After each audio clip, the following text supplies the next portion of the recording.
Hello बच्चों। तो आज हम शुरुआत करते हैं फर्स्ट चैप्टर से। ठीक है, इसको मैं बच्चों दोनों लैंग्वेज में पढ़ाऊंगा, इंग्लिश में भी और हिंदी में भी। ओके, तो बच्चों हमारे फर्स्ट चैप्टर का नेम क्या है? इसका नेम है chemical chemical reactions and equation. Hindi में हम इसे कहते हैं रासायनिक समीकरण और अभिक्रियाएं।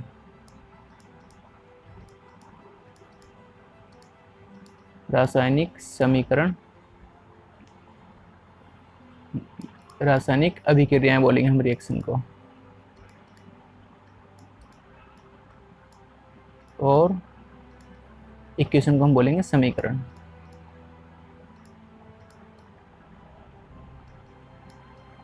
ओके, तो सबसे पहले हम शुरुआत करते हैं डेफिनेशन से कि केमिकल रिएक्शंस क्या होती हैं, या फिर ये केमिकल रिएक्शन या फिर रासायनिक समीकरण अभिक्रियाएं क्या होती हैं, इनकी हम डेफिनेशन पढ़ लेते हैं। बच्चों, केमिकल इक्वेशन, ये केमिकल रिएक्शन एक ऐसा प्रोसेस होता है जिसमें कोई भी न्यू सब्सटेंस बनता है। ठीक है, ये एक, अभी मैं यहाँ पर ये अभी, ठीक है, तो ये एक ऐसा प्रोसेस होता है जिसके अंदर process in which new substance formed. ठीक है, और उस न्यू सब्सटेंस की भी प्रॉपर्टीज भी चेंज होंगी। मतलब वो अब प्रोसेस में बच्चों क्या होती है, इसमें दो चीज इंक्लूड होती है, मतलब दो या दो से अधिक सब्सटेंस के मिलने से। ठीक है, दो या दो से अधिक सब्सटेंस के मिलने से जब कोई न्यू सब्सटेंस बनता है तो वहां पर क्या होती है, केमिकल रिएक्शन होती है। टू और मोर देन टू सब्सटेंस। ठीक है, तो दो या दो से अधिक जब भी सब्सटेंस मिलते हैं और उनके मिलने से कोई न्यू सब्सटेंस बनता है, और उस न्यू सब्सटेंस की प्रॉपर्टीज भी न्यू होती हैं, पहले से चेंज होती हैं, तो ऐसे उस प्रोसेस को हम क्या कहते हैं, केमिकल रिएक्शंस कहते हैं, या फिर रासायनिक अभिक्रियाएं कहते हैं। अब इसमें क्या होता है, इसके केमिकल रिएक्शन के दो पार्ट होते हैं। पहला क्या होता है, रिएक्टेंट, और दूसरा होता है प्रोडक्ट। रिएक्टेंट को हम हिंदी में कहते हैं अभिकारक, और इसको हम कहते हैं उत्पाद। तो अब हम यहाँ पर देख लेते हैं, मान लो हमारे पास क्या है, या फिर पहले हम इसकी कुछ प्रॉपर्टीज पढ़ लेते हैं। जैसे बच्चों इसका एक एग्जांपल लेते हैं, पहले मैं एग्जांपल से समझा देता हूँ आपको। एग्जांपल देखते हैं बच्चों, हम आसान से ही देखते हैं कोई।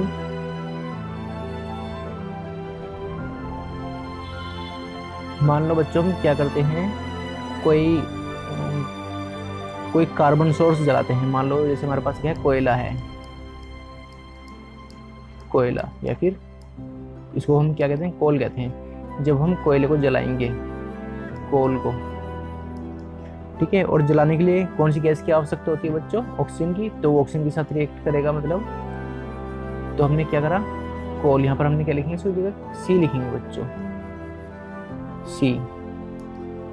सी प्लस O2, तो क्या बनेगा बच्चों, CO2। तो बच्चों अब हमारे पास ये क्या है, ये हमारे पास है प्रोडक्ट, ये हमारे पास है बच्चों रिएक्टेंट, इसको हम रिएक्टेंट बोलते हैं।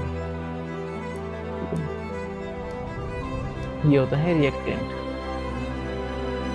जो किसी भी इक्वेशन में, जो किसी भी रिएक्शन में पार्टिसिपेट करते हैं, उन्हें हम क्या कहते हैं, रिएक्टेंट कहते हैं, या फिर अभिकारक कहते हैं। ये क्या है, अभिकारक, और इसे क्या कहेंगे, प्रोडक्ट कहेंगे। प्रोडक्ट बच्चों, जैसे फैक्ट्री में कोई चीज़ न्यू बनती है तो आप उसे प्रोडक्ट ही तो कहते हो, या फिर उत्पाद ही तो कहते हो, ठीक है। तो इसे हम क्या कहेंगे, इसे हम कहेंगे प्रोडक्ट।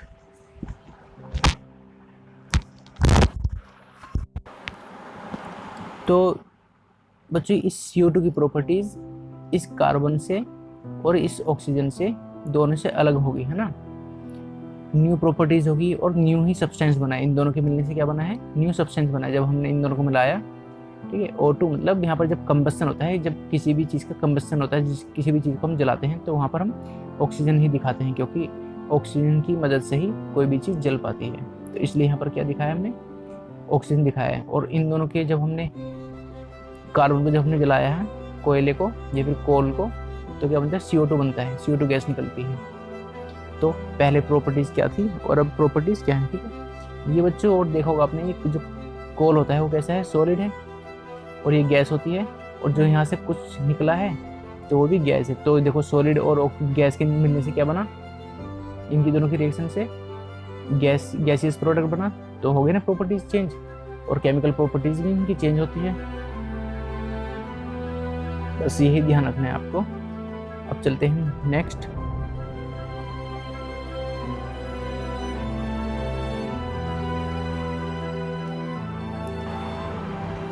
तो अब हम देखते हैं, जैसे हमने अभी ये रिएक्शन लिखी थी, हमने लिखी थी क्या पर, C+O2 लिखी थी, CO2। तो बच्चों इधर ये कौन सी साइड है, ये LHS है, लेफ्ट हैंड साइड, और इधर है ये राइट हैंड साइड। तो बच्चों लेफ्ट हैंड साइड वाले को हम क्या कहते हैं, रिएक्टेंट कहते हैं, रिएक्टेंट।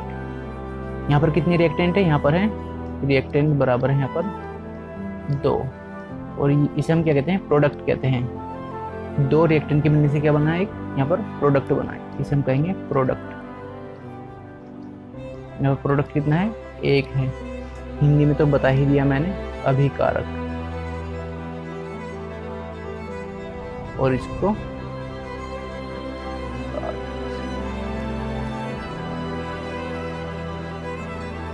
अब हम यहाँ पर देखते हैं आगे,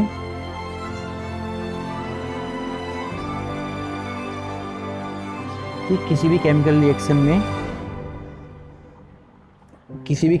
के बच्चों क्या क्या चेंज हो सकते हैं, केमिकल रिएक्शन में क्या क्या चेंज हो सकते हैं, मतलब जिससे आपको पता लगे, हाँ भाई।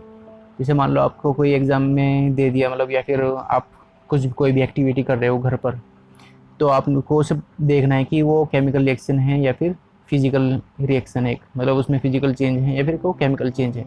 तो आप कैसे पता करोगे, तो हम यहाँ पर क्या लिखते हैं, उसके लिए हेडिंग लिखते हैं, एक केमिकल रिएक्शन इन्वॉल्व्स, इसको हम हिंदी में लिखते हैं, ये एग्जाम में पूछ लेता है कभी कभी।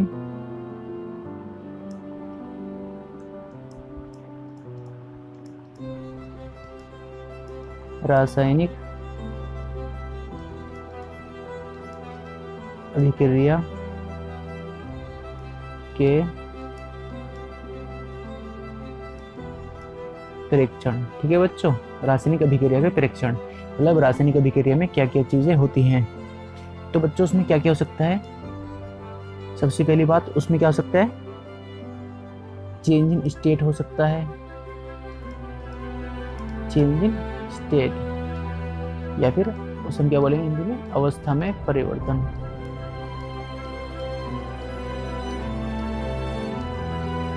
ठीक है, अवस्था में परिवर्तन मतलब पहले रिएक्टेंट क्या थे, जैसे यहाँ पर देखा हमने, ये कोल क्या था बच्चों, सॉलिड था। यहाँ पर क्या जो हमारा प्रोडक्ट मिला था वो क्या था, गैसेस। तो इस तरीके से चेंज इन स्टेट हो सकता है। ठीक है, तो यहाँ पर मैं अभी यहाँ पर लिखता हूँ आपको, लिक्विड से सॉलिड हो सकता है या फिर सॉलिड से लिक्विड हो सकता है मोल्टन स्टेज में, मतलब ठोस से तरल भी हो सकता है, या फिर तरल से ठोस हो सकता है, या फिर ठोस से गैस भी हो सकता है। ये हो गया। दूसरा क्या होता है बच्चों, दूसरा होता है इवोल्यूशन ऑफ गैस,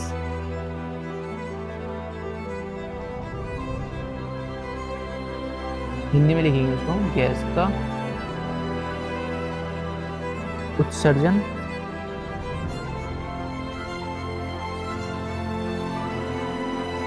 मतलब गैस निकल सकती है। ठीक है, जैसे बच्चों हम कोई भी चीज़ जलाते हैं, मान लो हमने क्या बर्निंग ऑफ पेपर करा या फिर बर्निंग ऑफ वुड, तो जब लकड़ी जलाते हैं हम तो वहाँ पर क्या है, वहाँ पर गैस निकलेगी, तो वो भी किसका उदाहरण है, मतलब वो केमिकल रिएक्शन का उदाहरण है एक, क्योंकि वहाँ पर गैस निकल रही है। तो हम वहाँ इन जो ये चेंज मैं लिख रहा हूँ इनसे हम पता कर सकते हैं कि वो केमिकल रिएक्शन है या फिर क्या चीज़ है। ठीक है, जैसे हम बर्निंग ऑफ कैंडल करते हैं, कोई मोमबत्ती जलाते हैं, तो वो भी एक केमिकल रिएक्शन का एग्जाम्पल है, क्योंकि वहाँ पर इवोल्यूशन ऑफ गैस होती है। ठीक है, और दूसरे चेंज भी होते हैं, अभी आप देखोगे आगे। थर्ड क्या होता है बच्चों, या फिर इसमें आगे आप और भी चीज़ें पढ़ोगे। ठीक है, आप अभी तो बहुत सारे एग्जाम्पल पढ़ोगे, बहुत सारे रिएक्शंस पढ़ोगे, जिसमें आपको दिखेगा कि हाँ गैस की इवोल्यूशन होती है किसी भी केमिकल रिएक्शन में। जरूरी नहीं गैस की इवोल्यूशन हो, सब में नहीं होती लेकिन निकलती है। तीसरा क्या चेंज हो सकता है, तीसरा क्या होता है इसका केमिकल रिएक्शन क्या होता है, उसमें चेंजिंग टेम्परेचर हो सकता है, चेंजिंग टेम्परेचर, इसको हम लिखेंगे तापमान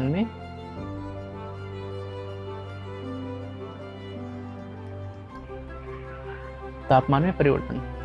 तो बच्चों अगर कोई केमिकल रिएक्शन होती है तो उसमें तापमान में परिवर्तन भी हो सकता है, जरूरी नहीं हो, या फिर हो भी सकता है नहीं भी हो सकता। ठीक है, तापमान या तो घट जाएगा या फिर बढ़ जाएगा, तो ये सब चेंज उसमें हो सकते हैं। अब देखते हैं बच्चों हम नेक्स्ट, मैं ये ऊपर वाला रब कर देता हूँ।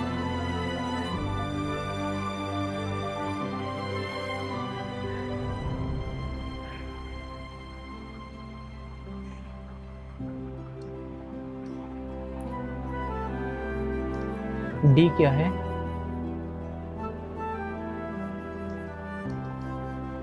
डी है चेंज इन कलर,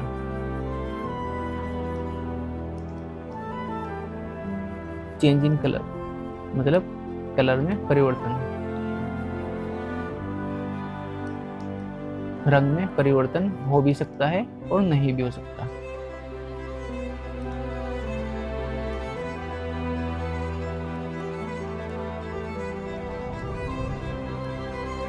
तो मोस्टली कलर में परिवर्तन हो ही जाता है। ठीक है, किसी भी केमिकल रिएक्शन में जो आप करोगे तो उनमें ज़्यादातर कलर में परिवर्तन हो जाता है, और इवोल्यूशन ऑफ गैस भी कई बार होती है। ठीक है, मतलब मोस्टली होती है। तो बच्चों ये क्या होगा, ये एग्जाम में पूछ सकते हैं कि रासायनिक अभिक्रिया के परीक्षण बताइए, तो आप ये सबको चारों को लिखनी पड़ेंगे, या फिर एक केमिकल रिएक्शन इन्वॉल्व्स, किसी भी केमिकल रिएक्शन क्या होते हैं, अगर ऑप्शन में आए तो आपको पहचानना पड़ेगा कि हाँ ये ऑप्शन ठीक है, ये गलत लिखा है, ये ठीक है। तो ऐसे भी आ सकता है एग्जाम में। ठीक है,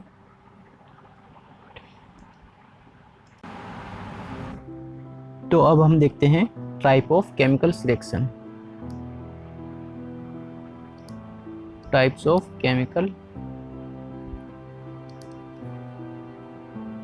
रिएक्शंस, रासायनिक अभिक्रियाओं के प्रकार। तो पहला इसमें हम सबसे पहले देखेंगे कॉम्बिनेशन रिएक्शन।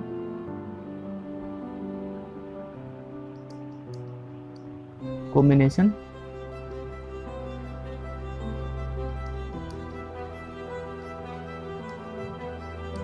कॉम्बिनेशन रिएक्शन, तो बच्चों यहाँ पर आपको नाम से ही पता चल रहा होगा। पहले मैं इसका हिंदी में नाम लिख देता हूँ, इसको हम बोलते हैं हिंदी में संयोजन अभिक्रिया, संयोजन अभिक्रिया।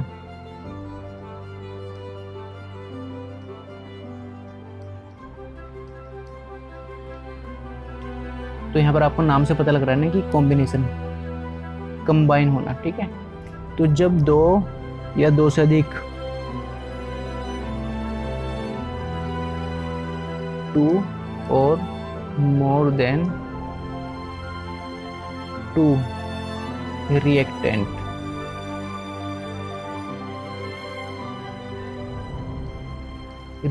कंबाइन होते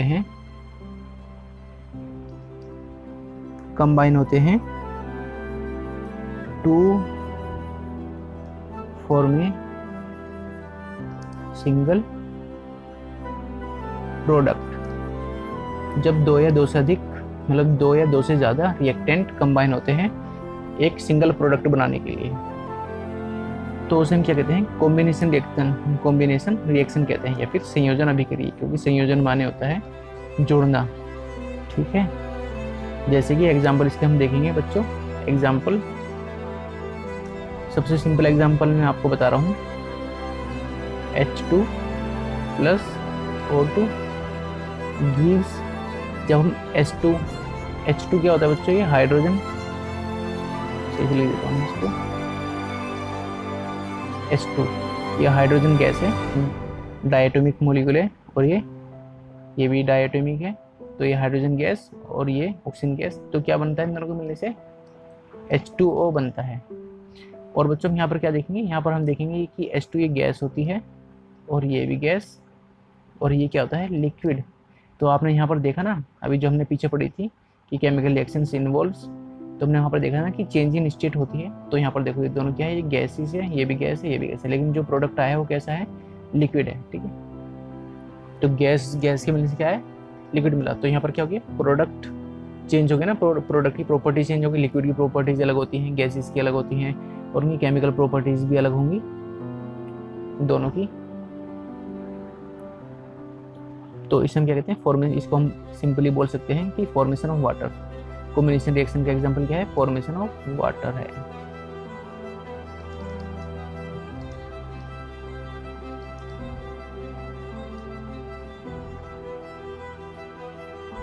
दूसरा एग्जांपल, या फिर आपको जैसे एग्जांपल लिखने को आता है तो आप सिंपल इसे लिखिए, क्यों हार्ड एग्जांपल लिख रहे हो? या फिर और भी सिंपल, जैसे मैंने एक और बताया था, C प्लस O2, तो क्या बन जाता है? CO2। ये है कार्बन की अच्छी फॉर्म कहते हैं जो कोल। तो यहाँ पर हम क्या लिख सकते हैं? बर्निंग ऑफ कोल, मतलब गोल, इसका कोयले का दहन या फिर कोयले का जलना। यहाँ लिख दो कोयले का जलना।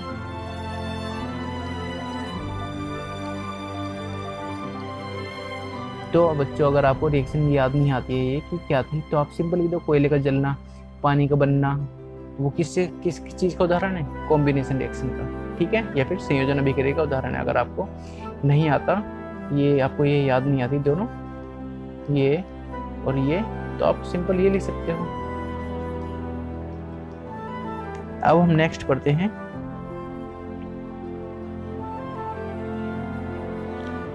इसी की एक संयोजन का उल्टा क्या होता है बच्चों? वियोजन अभिक्रिया, या फिर कॉम्बिनेशन का उल्टा क्या होता है बच्चों? इसका होता है डीकम्पोजिशन रिएक्शन।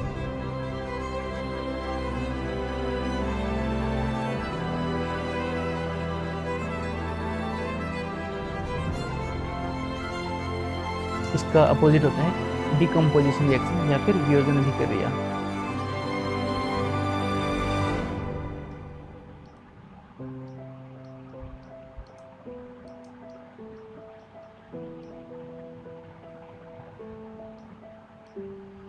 इसका मतलब होता है कि जब कोई एक कंपाउंड मतलब या फिर कोई एक सब्सटेंस दो या दो से अधिक सिंपल सब्सटेंस में टूटता है तो उसे हम क्या कहते हैं? डिकम्पोजिशन रिएक्शन कहते हैं।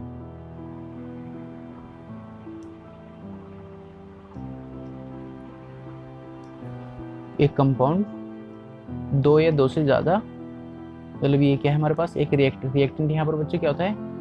रिएक्टेंट इसमें एक होता है और प्रोडक्ट हमारे पास दो या दो से ज़्यादा होते हैं, 2 और मोर देन 2। ठीक है, मतलब हमारे पास जो अभिकारक होते हैं वहाँ पर डिकम्पोजिशन रिएक्शन में या फिर वियोजन अभिक्रिया में जो हमारे पास अभिकारक होता है वो कितना होता है? 1, और प्रोडक्ट 2 या 2 से ज़्यादा होते हैं। ठीक है,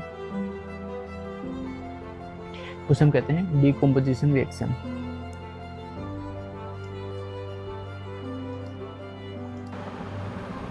तो बच्चों आपसे इन दोनों रिएक्शंस में डिफरेंस भी पूछ सकता है कि कॉम्बिनेशन रिएक्शन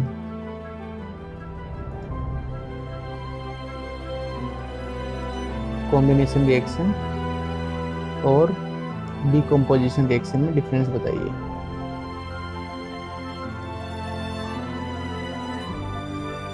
इसको हम हिंदी में क्या बोलते हैं मैं बता चुका हूँ, तो इनमें आपसे डिफरेंस भी पूछ सकता है।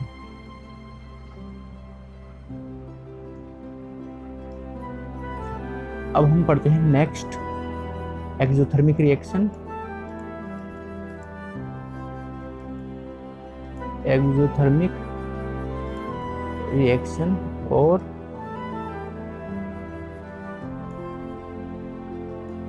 एंडोथर्मिक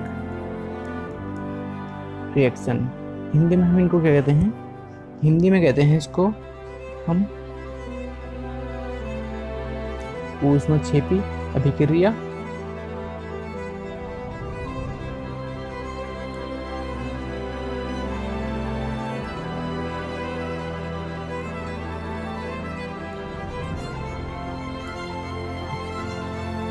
ऊष्मक्षेपी अभिक्रिया, और इसे हम कहते हैं ऊष्माशोषी।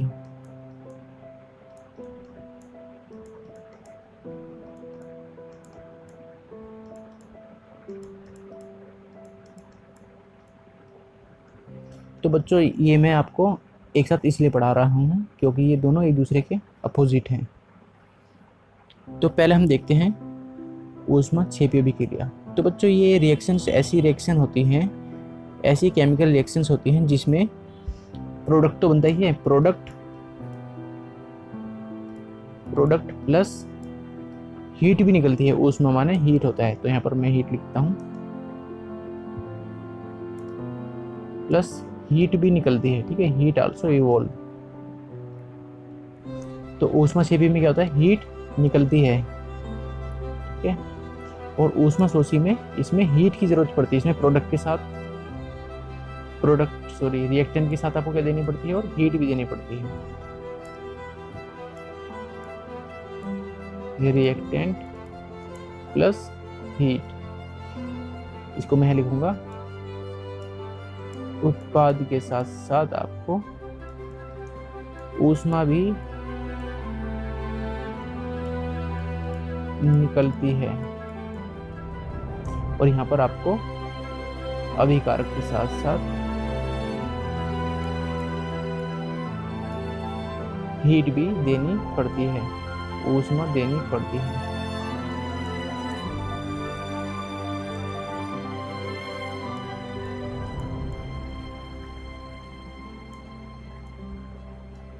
ओके, मतलब वो रिएक्शन तभी होती है जब आप उसको हीट करते हो या फिर जब आप उसको ऊष्मा देते हो, वो रिएक्शन तभी पूरी होती है। अब इनके एक एक उदाहरण पढ़ लेते हैं। इसका उदाहरण बच्चों जैसे कि मैं आसान से बता देता हूँ कि बच्चों प्राकृतिक गैस का दहन, जैसे ये है CH4 प्लस O2, ये बच्चों प्राकृतिक गैस होती है। इसे हम कौन सी गैस कहते हैं? मीथेन। या फिर आप थोड़े से देख सकते हो बच्चों,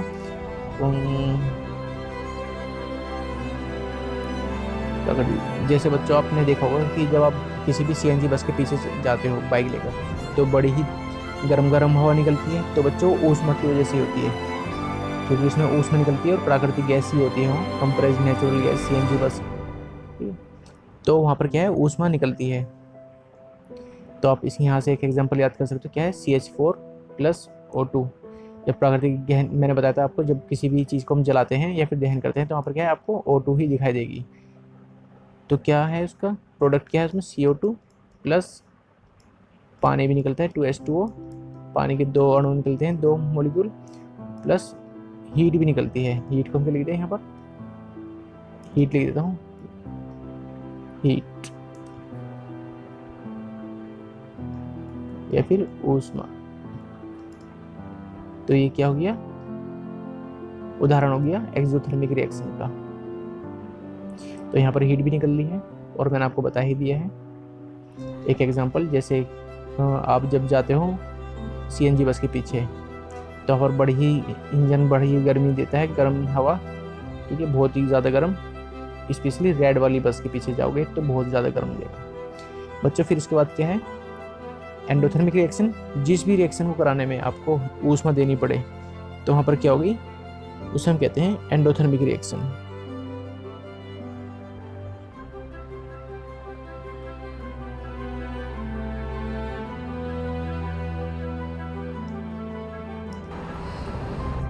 बच्चों इसका हम एग्जाम्पल ले लेते हैं एंडोथर्मिक रिएक्शन का, कि चूना पत्थर को जब हम गर्म करते हैं, ठीक है, जब हम किसी भी चीज़ को गर्म करते हैं तो वहाँ पर इसका मतलब हम उसको क्या कर रहे हैं, इसको हम ऊष्मा दे रहे हैं। जैसे हमारे पास क्या है, चूना पत्थर, तो चूना पत्थर या फिर लाइमस्टोन, उसका फॉर्मूला क्या होता है, CaCO3 होता है बच्चों, CaCO3। इसको हम हीट करते हैं या फिर इसको हम ऊष्मा देते हैं, ऐसे लिखेंगे। तो बच्चों क्या क्या प्रोडक्ट बनता है हमारे पास, CaO, कैल्शियम ऑक्साइड, और CO2 गैस निकलती है इसमें, ठीक है। तो इसका एग्जांपल ये हो गया। तो आपको ये दोनों चीज़ एक साथ याद करनी है ताकि आपको ये अच्छे से आराम से याद हो पाए। अब हम देखते हैं बच्चों आगे। अब हम पढ़ लेते हैं थोड़ा सा डीकम्पोजिशन रिएक्शन के टाइप, ठीक है। तो डीकम्पोजिशन रिएक्शन के टाइप या फिर वियोजन अभिक्रिया के टाइप्स, वियोजन अभिक्रिया के टाइप, इसके प्रकार, वियोजन अभिक्रिया के प्रकार देखते हैं हम। पहला होता है बच्चों, ये हम जो प्रकार पढ़ रहे हैं हम ये उसके आधार पर पढ़ रहे हैं कि किसकी मदद से होता है वियोजन। तो सबसे पहले बच्चों हम पढ़ेंगे कि जब हम लाइट की मदद से वियोजन कर सकते हैं, ठीक है, लाइट की मदद से या फिर विद्युत की मदद से, तो उसे हम क्या बोलते हैं, उसे हम बोलते हैं इलेक्ट्रोलाइटिक डिकम्पोजिशन। इलेक्ट्रोलाइटिक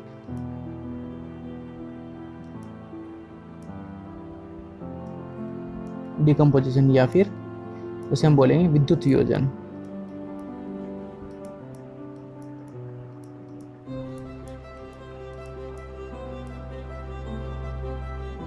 ओके, विद्युत वियोजन।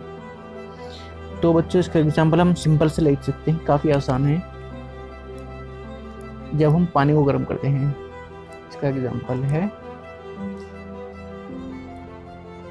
बच्चों, आपने देखा होगा जब हम सर्दी में गर्म पानी करते हैं तो हम किसकी मदद से करते हैं बच्चों, बिजली की मदद से करते हैं ना, रोड से। आपने देखा होगा हमारे पास घर में कैसे रोड होती है, एक ऐसे रोड होती है, यहाँ पर प्लास्टिक का कुछ लगा रहता है, इसमें से एक तार जाता है और इसको हम बाल्टी में रख देते हैं, पानी गर्म हो जाता है। ये हमारे पास क्या होती है, इलेक्ट्रिक रोड होती है। तो यहाँ पर उसी का एग्जांपल यह है, H2O को जब हम क्या करते हैं, इलेक्ट्रिसिटी पास करते हैं, इलेक्ट्रिसिटी, इसको हम बोल रहे हैं विद्युत धारा। जब हम पास करते हैं तो पानी टूटता है। आपने देखा होगा जब पानी गर्म करते हो तो उसमें नीचे बुलबुले नजर आते हैं छोटे छोटे, तो वो पानी के मॉलिक्यूल जो है टूटता है, H2 और O2 अलग अलग होती है, तो वहाँ पर वो उसी के बबल्स होते हैं। तो यहाँ पर क्या होगा बच्चों, H2 प्लस O2। अब इसको मैं बैलेंस कर देता हूँ।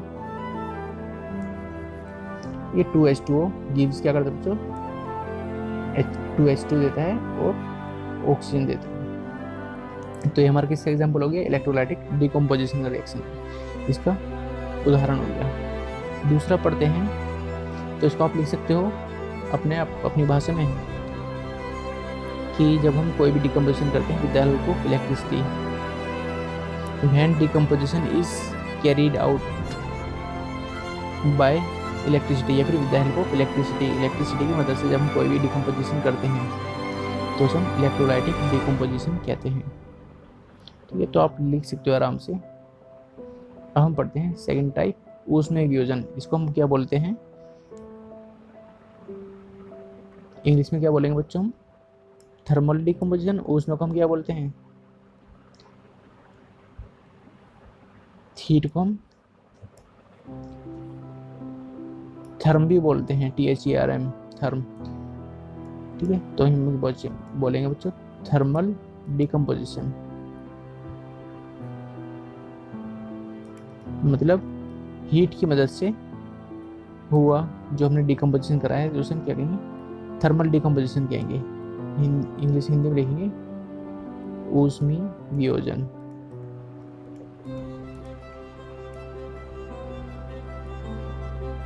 इसका उदाहरण बच्चों आप ले सकते हो, सिंपल पानी को जब हम गर्म करते हैं, जिसके घर में लाइट नहीं होती, तो उस टाइम तो आप पानी को हीट उस पे चूल्हे पर ही गर्म करते हो ना, तो वहाँ पर भी उसमें वियोजन होता है। तो आप इसको यहाँ पर सिंपल लिख सकते हो H2O, यहाँ पर वो रिएक्शन भी लिख सकते हो। अगर आपके पेपर में आता है कि write down the reaction in which thermal decomposition occur, उस रिएक्शन को लिखो, या फिर थर्मल जहाँ पर भी उसमें वियोजन हो रहा है उस अभिक्रिया को लिखो। तो बच्चों सिंपल लिख सकते हो यहाँ पर ऊष्मा या फिर हीट। तो सेम ऊपर वाली रिएक्शन लिख सकते हो। ओके, नहीं तो आपकी बुक्स में तो है 3-4 हैं, वहाँ पर शायद 4 हैं फिर 3 है, 3 रिएक्शंस हैं आप, तो आप वो भी लिख सकते हो आराम से। ओके, जैसे मैंने ऊपर अभी मैंने लिखी थी पीछे एक रिएक्शन, जैसे मैंने यहाँ पर लिखी है ये रिएक्शन, यहाँ पर भी हम हीट दे रहे हैं ना। तो CaC3 को जब हमने करा है, लाइमस्टोन को जब हमने इसको हीट करा तो क्या बना, कैल्शियम ऑक्साइड बना और CO2 गैस। तो यहाँ पर क्या है, ये भी एक किसका एग्जाम्पल है, थर्मल डिकम्पोजिशन का एग्जाम्पल है। तो आप ये रिएक्शन भी लिख सकते हो। ओके, आगे देखें बच्चों, आगे हम पढ़ते हैं फोटोलाइटिक डिकम्पोजिशन।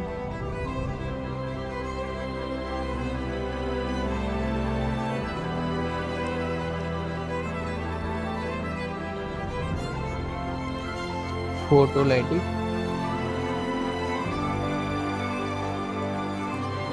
डिकम्पोजिशन,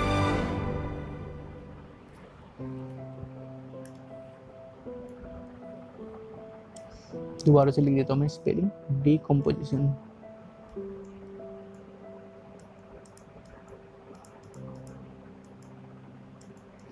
इसको हम बोलेंगे प्रकाशीय वियोजन। फोटो माने होता है लाइट और लाइटिक माने होता है टूटना। फोटोलाइटिक डिकम्पोजिशन, प्रकाशीय वियोजन।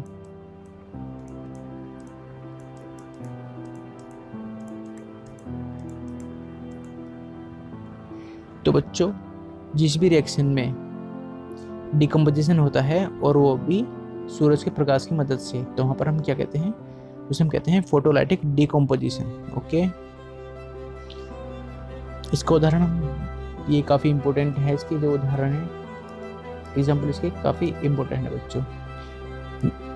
क्या होता है बच्चों, एक केमिकल होता है, ये केमिकल है हमारे पास सिल्वर क्लोराइड AgCl।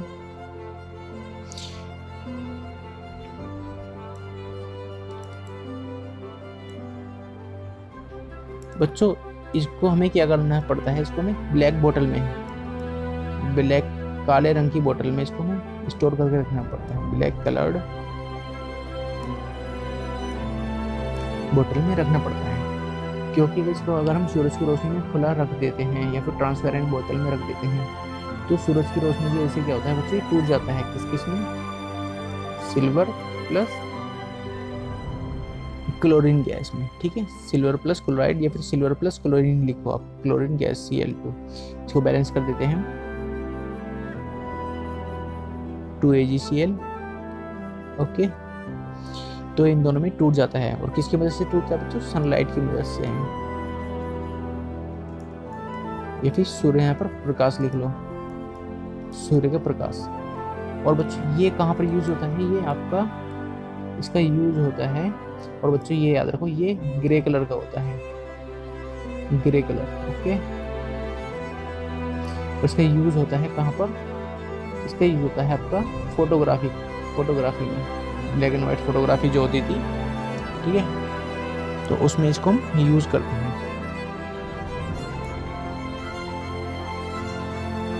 देखा होगा आपने, पहले रील चलती थी, कैमरे होते थे रील वाले, आजकल तो डिजिटल कैमरे आ गए हैं, लेकिन पहले कैसे कैमरे होते थे, पहले कैमरे होते थे वो रील वाले। तो ये केमिकल उसमें यूज होता था, सिल्वर क्लोराइड। तो आपसे इसका यूज भी पूछ सकते हैं कि name the compound which is used in black and white photography, and बस ये पूछ सकता है, तो आप क्या लिखोगे, सिल्वर क्लोराइड। ओके। या फिर बच्चों दूसरा भी होता है, हम सिल्वर ब्रोमाइड भी बोल सकते हैं एक।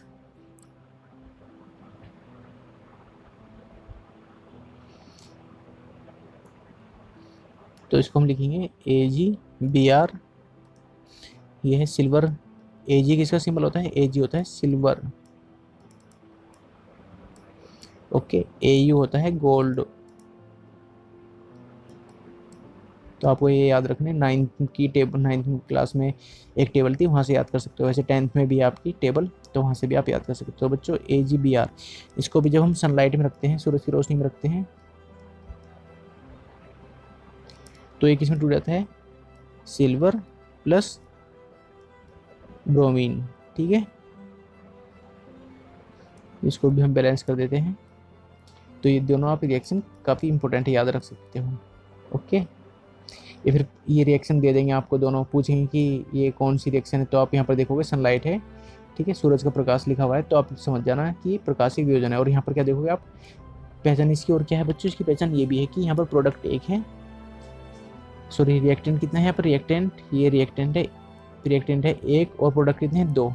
ठीक है, इसका मतलब ये क्या है, डिकम्पोजिशन। और फिर यहाँ पर देखना कि ये बीच में क्या लिखा है, बीच में लिखा हुआ है ये, अगर ऊष्मा लिखा हुआ है, ऊष्मा है, तो क्या बोलोगे आप, थर्मल डिकम्पोजिशन है या फिर ऊष्मीय वियोजन है।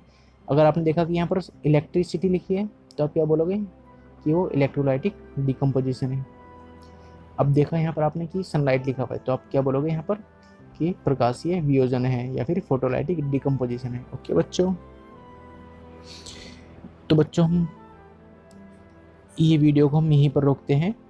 ठीक है, इसके बाद वाला जो पार्ट है वो नेक्स्ट वीडियो में बनाऊंगा। ठीक है, और अगर आपको अच्छा लगे तो इसको बता देना, मुझे लाइक कर देना। ठीक है, और